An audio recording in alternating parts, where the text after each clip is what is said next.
Una vintena de restaurants de Lleida serviran un menú a partir d'aquest divendres i fins al 30 de maig amb el caragol com a ingredient principal. La proposta anirà acompanyada d'un maridatge de cervesa Sant Miguel i vi de raïmat.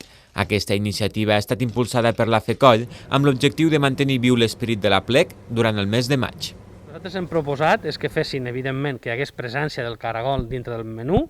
Veureu que hi ha una varietat molt important, perquè els caragols se poden fer de moltes formes, i després la creativitat de cada restaurador per poder completar un menú que realment són menús molt elaborats i menús que val la pena de poder gaudir aquests dies. D'entrada és una iniciativa per donar suport al sector de la restauració que ha patit tant durant aquesta pandèmia, però per sobre de tot és l'aportació del celler de Lleida, que és Raïmat, a tots els restaurants que hi ha a Raïmat i doncs, amb la voluntat de proximitat i de transmetre doncs, el vi que fem a Lleida.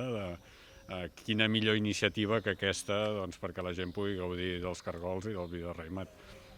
El sector de la restauració ha vist amb bons ulls aquesta proposta, tenint en compte que els visitants de l'Aplec acostumaven a omplir els restaurants de la ciutat. Són 2 anys consecutius sense Aplec i a Lleida es nota que al mes de maig falta l'Aplec.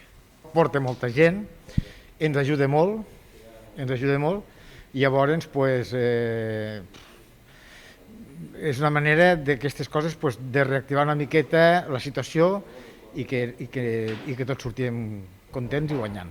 Com el Modesto, molts lleidatans trobaran a faltar l'Aplec, però no hi haurà excusa per degustar les diferents especialitats cargolaires amb el toc personal de cada restaurant.